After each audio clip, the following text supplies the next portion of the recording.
Le 21 octobre 1805, la flotte britannique commandée par le célèbre amiral Nelson anéantit les forces navales franco-espagnoles, pourtant supérieures en nombre. Même si Nelson y trouve la mort, cette victoire consacre la suprématie anglaise sur les mers et condamne littéralement Napoléon à rester enfermé sur le continent. Bien qu'aussitôt contrebalancé par Austerlitz, Trafalgar restera pour les Anglais le symbole de leur hégémonie maritime qui perdurera sans partage jusqu'à la Première Guerre mondiale.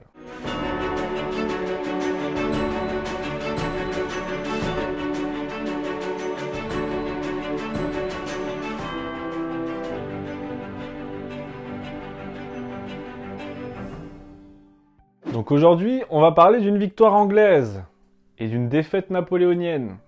Ça semble mal barré, mais, deux choses viennent atténuer cet événement. Premièrement, c'est une bataille navale, donc on n'a jamais été très doué sur les mers, donc bon, ça passe, c'est pas la spécialité française. Deuxièmement, Nelson meurt à la fin. Voilà. Resituons un peu les choses comme d'habitude. Nous sommes en 1805. Après la rupture de la paix d'Amiens, rupture décidée par l'Angleterre, petite précision comme ça au passage, gratuitement. Napoléon va rassembler ses troupes au fameux camp de Boulogne dans le but de traverser la Manche et d'aller directement fermer le clapet de la perfide Albion. Le problème, c'est que les Anglais, ils ont beau être moches, cons, lâches, traîtres, bon, j'en passe, c'est les meilleurs, eh bien, ils ont de l'argent.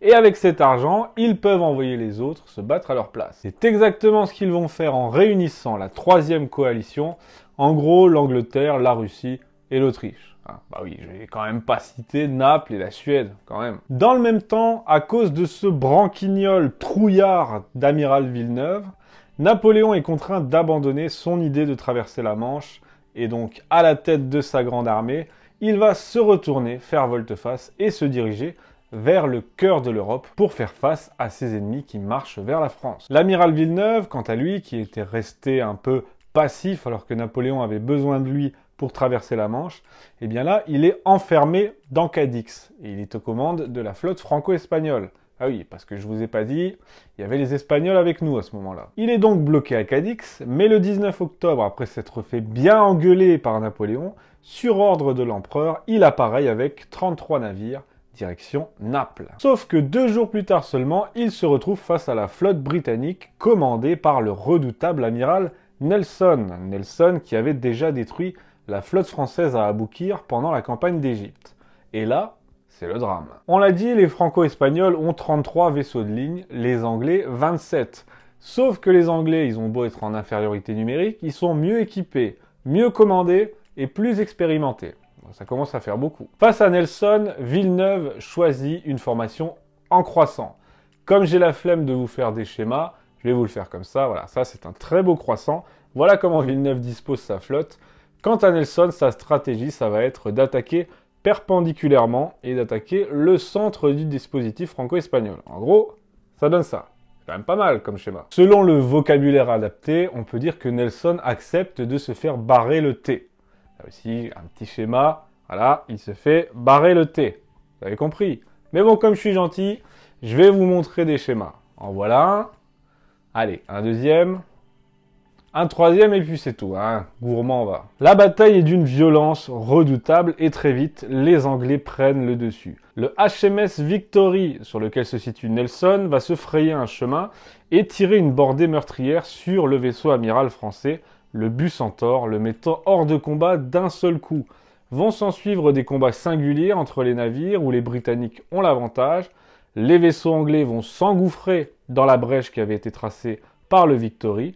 Entre-temps, le Victory va s'engager dans un combat avec le Redoutable, dont le commandant Lucas avait entraîné ses hommes au maniement d'armes portatives. Et bien justement, grâce à ça, en peu de temps, le pont supérieur du Victory, commandé par Nelson, va être balayé par une grêle de balles de fusil et de pistolets. Et c'est là que Nelson va être mortellement touché. Ça ne change absolument rien à l'issue de la bataille, et dès 17h, la flotte franco-espagnole est détruite ou dispersé. L'amiral espagnol Churruca est tué, Villeneuve est fait prisonnier, il suicidera de honte quelques mois plus tard, ce qui sera pas plus mal. Oui, je sais, j'ai aucune pitié. En gros, si vous voulez, ma pitié, pour faire une petite parenthèse, ma pitié s'est mis en mode désactivé, grossièrement de 1799 à 1815, hein, en gros. Mais rassurez-vous, je me soigne. Et autre bonne nouvelle de cette tragédie, Nelson est tué à bord du HMS Victory. Touché par une balle à l'épaule, il va mourir de ses blessures quelques minutes plus tard sans avoir pu savourer son triomphe. Oh, comme c'est triste. En même temps, le mec meurt d'une balle dans l'épaule, quoi. Et si on devait tous mourir à chaque fois qu'on se prend une balle dans l'épaule, on mourrait toutes les semaines, quoi. Et en plus, il s'appelait Horatio. Horatio. Enfin, bref. Bilan, sur les 33 navires franco-espagnols, 17 sont capturés et 4 détruits. Et côté anglais, sur les 27 vaisseaux de ligne engagés, on compte 0 navire coulé. Bah bravo les gars, good job. Cette victoire consacre définitivement la suprématie britannique sur les mers et va contraindre Napoléon, qui ne peut plus menacer Londres directement pour l'instant en tout cas, de mettre en place le blocus continental. Blocus continental qui sera la raison d'être de l'extension de l'Empire napoléonien. Mais ça, on le verra plus tard au moment de la sortie de mon cours sur Napoléon, à venir très bientôt. Quoi qu'il en soit, pour les Anglais victorieux, la joie sera de courte durée, puisque un peu plus d'un mois plus tard, Napoléon écrase les Russes et les Autrichiens à Austerlitz. Ça c'est cadeau. Voilà, c'est tout pour aujourd'hui. J'espère que l'épisode du jour vous a plu. Moi, je vous dis comme chaque semaine à mardi prochain pour un nouvel épisode de La Petite Histoire sur TV Liberté. À bientôt.